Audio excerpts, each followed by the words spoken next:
Well, at that time, at that time, drafting was enforced. When your number came up, you go. And when you get drafted, you have no choice.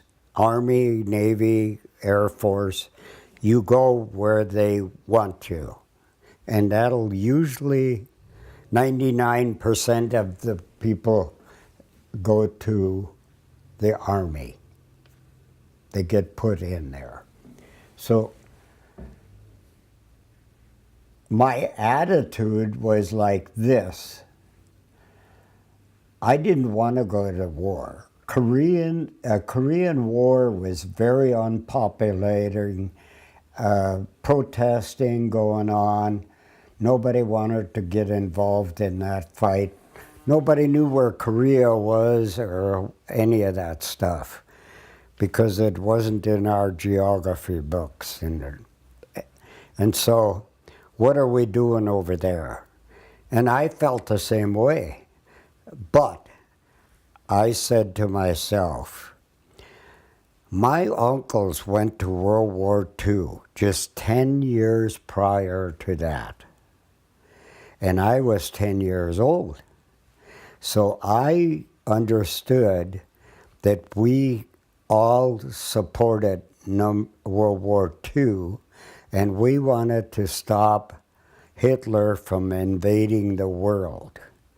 And so every American was all 100% behind fighting Hitler, stopping him.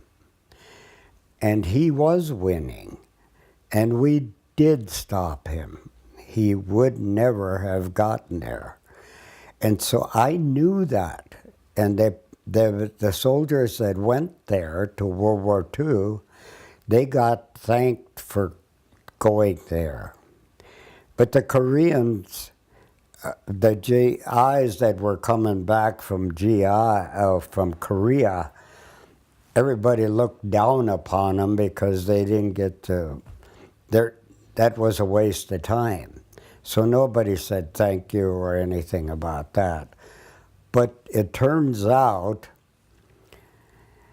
that I hated it just as much, but I said to myself, I'm going to go like my uncles did and do my job for my country because I just felt like supporting my country.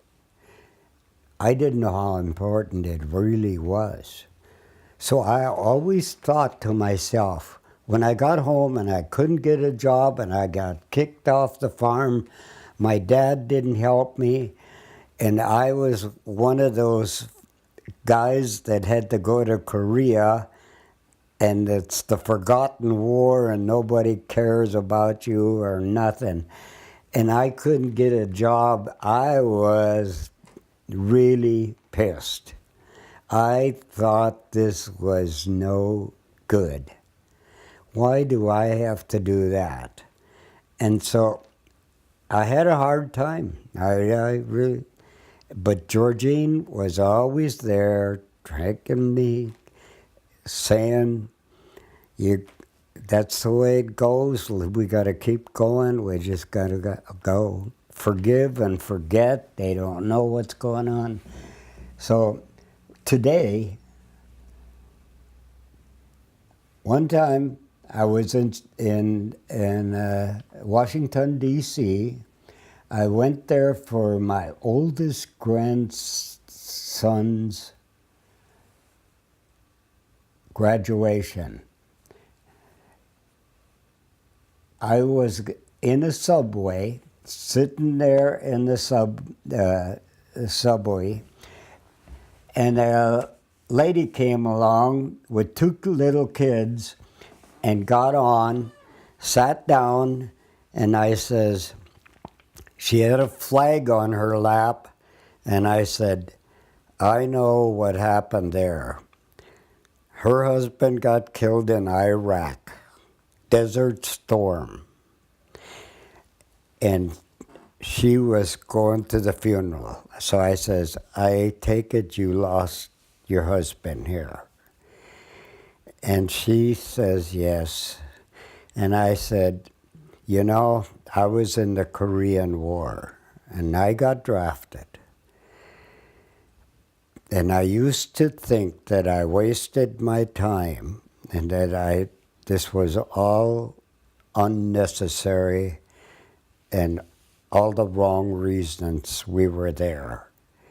But today, I feel different.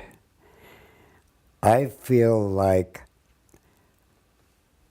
I can say to you that your husband, if he was here right now, he would say, it's okay. I died for a good cause because I died for your freedom, that you have freedom now. And that's the only way we can keep our country safe. And then I put it all together right there. Then I should be glad I was there in Korea at that time. So today, and she thanked me for it, and the kids did, and they felt better. And to this day, I will go to schools every year, high schools, and I will sit down with the high school kids, and I will explain to them my experience on why America goes to fight in these other countries is because we have to do that so that we have our freedom here in the United States. It's not because it's political or for money. Of course, there's some money made on it, but it's worth it. It's got to be. It's the price you have to pay for your freedom. And I get the kids to listen to me. They really do it good. I also play a 12-minute DVD to each one of the groups I talk to. It's the Korean people and their government thanking us over and over for their freedom in South Korea today. They can't get done thanking us for that. And it goes to show me that that's the right way to go. And our government makes mistakes, and of course, they're only human, and is still the best place in the world. If you don't like it here, try it. So that's kind of a lesson I learned. Thank you. Well, I got it. I was lucky. In my war experiences, I was fortunate, first of all, that I didn't spend more than 3 months in the war, and it was over. I got there towards the end of the 3-year conflict. And then again, I'm lucky I didn't get hit or injured in any way.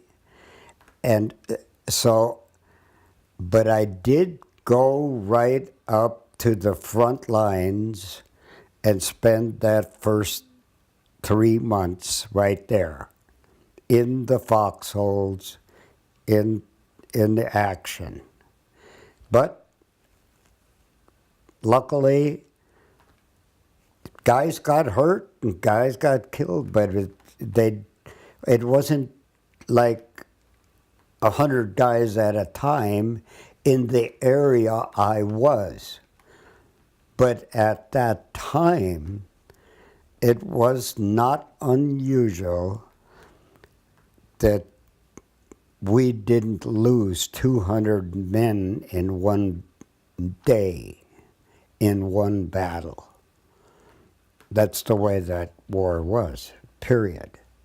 You either were in heavy stuff or you were in light. And I never got in any heavy stuff. But I seen enough, heard enough, was there long enough to know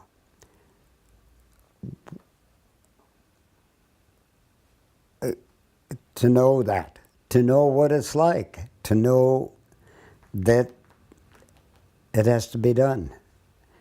Then the rest of the time was peacetime.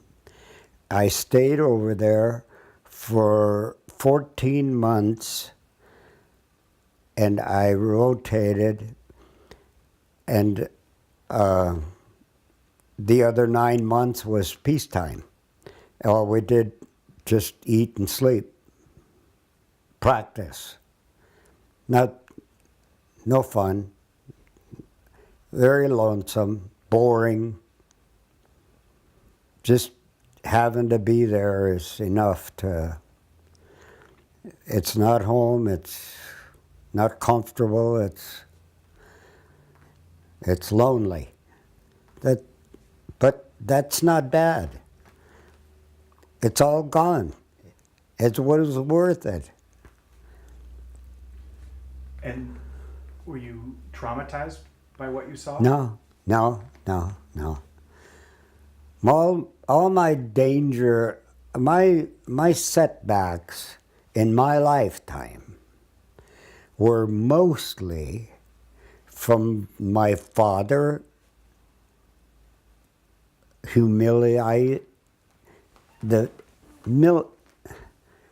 what do you call it? Humiliation?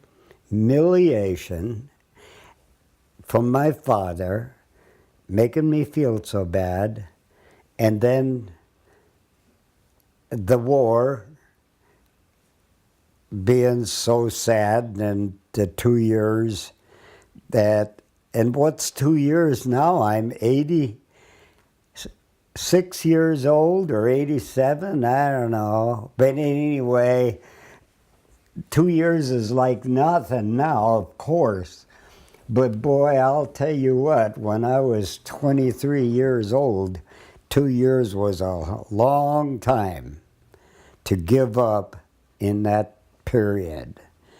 Friends going ahead and having success in their life and getting established and starting families, and I'm still... Most of the men in my company, my age, was younger than me. But there was a few 21s. I don't know how, my drafting area must have been plenty of guys to fill the quota, and so I got to an older age, and before they drafted me. I don't know that. I was drafted, I got in the service, and they put me in the tanks. So I'm a heavy armor, I'm going to learn to drive a tank. And then that's a 6-week thing.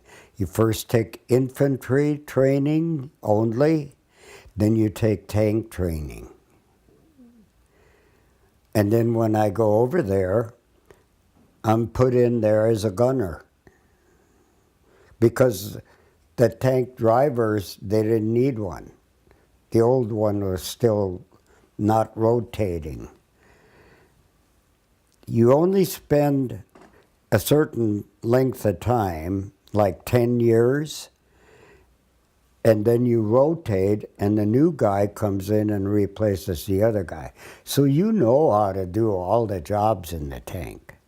There's 5 positions. 5 men to a tank. And so you just take the job the other guy took. And then peacetime, you can put in for anything you want. And I put in for truck driving. And so right now I have a truck just like I drove in the Army because I wanted a memorabilia. I bought it for that reason. And it's what I drove in peacetime. Most of the time I was in Korea, I drove truck. A deuce and a half, big truck. Hauled the mail, hauled personnel. I had a good life.